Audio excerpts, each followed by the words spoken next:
Welcome to Cooking with Scott. This series, Chef Scott Richardson is giving us some ideas for simple meals that your teenagers can make so you can enjoy a night off cooking. On tonight's show, we have chicken and corn soup, fish pie and a ginger loaf. Enjoy the show.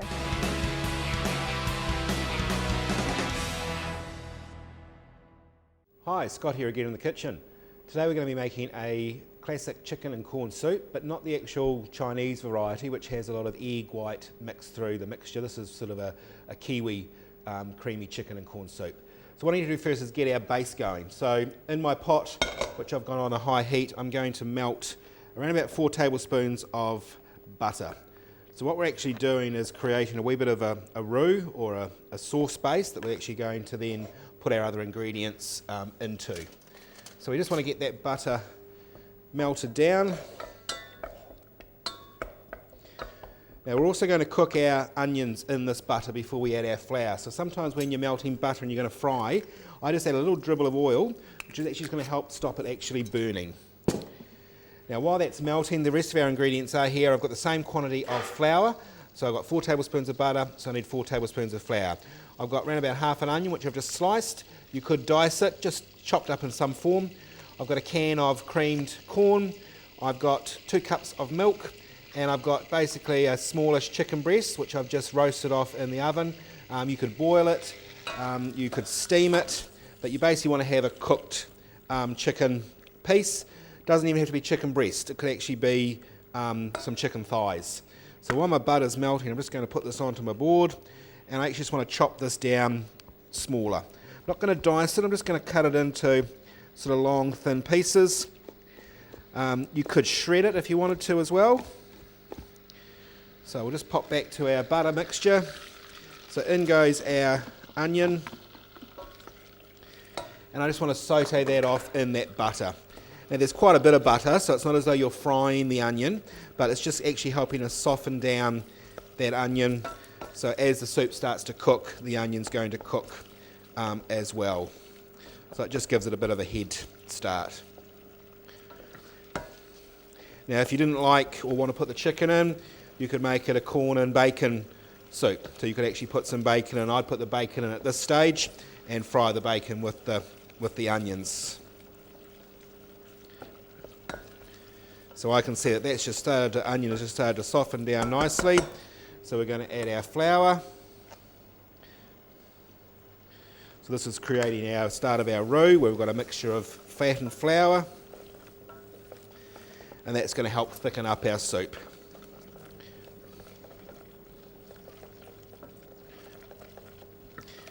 So to that, we now add our milk, and I'm going to transfer at this stage over to a whisk, because you don't want any lumps in here at this stage. So in goes our 2 cups of milk, and as I said, I've transferred to a whisk.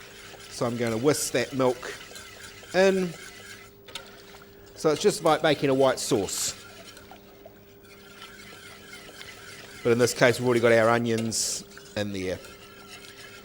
So that's on a high heat, so that's just going to come to the boil. So what we're going to do now is just continue just slicing the chicken. As I said, you could dice this, but I want a bit more texture in there. So we're leaving it in long slices. As I said, you could shred it if you wanted to. Of course, for you young people, if you're not familiar when you're cooking chicken, we want to make sure that when we've cooked the chicken, there's no pink juices or no pink flesh, because that's not going to actually be undercooked, so it's actually going to be unhealthy for us and actually could be quite dangerous from a food poisoning point of view. So always check your chicken to make sure that it actually is cooked. Easiest way to do that is to go to the thickest part, make a little incision with a knife, have a little look inside. If lots of red juice or pink juice comes out, put it back in, or if you see that the flesh is still not cooked, then pop that back in to make sure it's actually cooked. So we want to give this a good whisk so we don't have any lumps.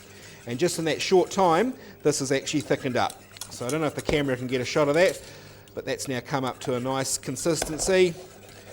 So now that we've actually got that nice and smooth using our whisk, we can remove our whisk, go back to our wooden spoon, and we're going to add our corn,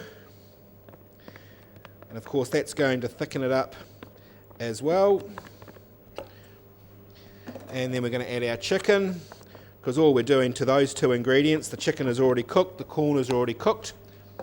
We want to add a wee bit of seasoning and a little grind of black pepper.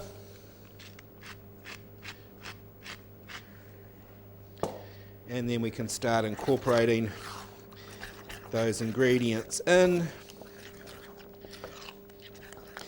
Now this is a real sort of, you could probably say in a form of a chowder, so it's a really thick soup. If you don't like it too thick, and this one today is a wee bit thick, then all we have to do is just add a wee bit more milk to it, and you can get it thinned down to the consistency that you want.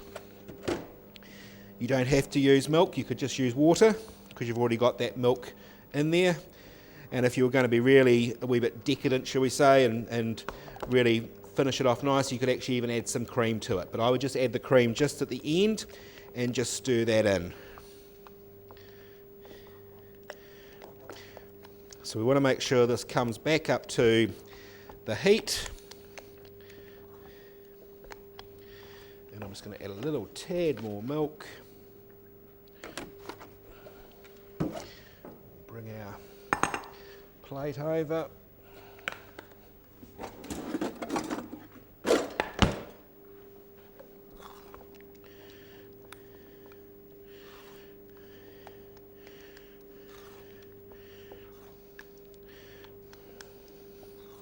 So it's got all those nice chunks of chicken in there, the corn, and then the onion. Now even if you didn't have cream corn, you could add normal kernel corn or even some frozen corn.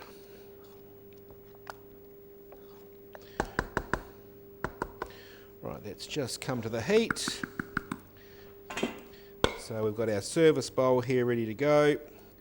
We're going to spoon in our wonderful corn and chicken chowder or soup.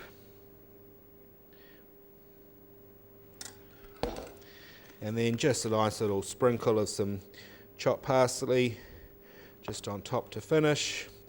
And of course you'd have some nice crusty bread to actually finish that with. So there is our chicken and corn soup. Really good basic soup. When you're actually in a kitchen for the first time to start learning how to cook, that would be the way to go. Enjoy that one, and I'll see you next time.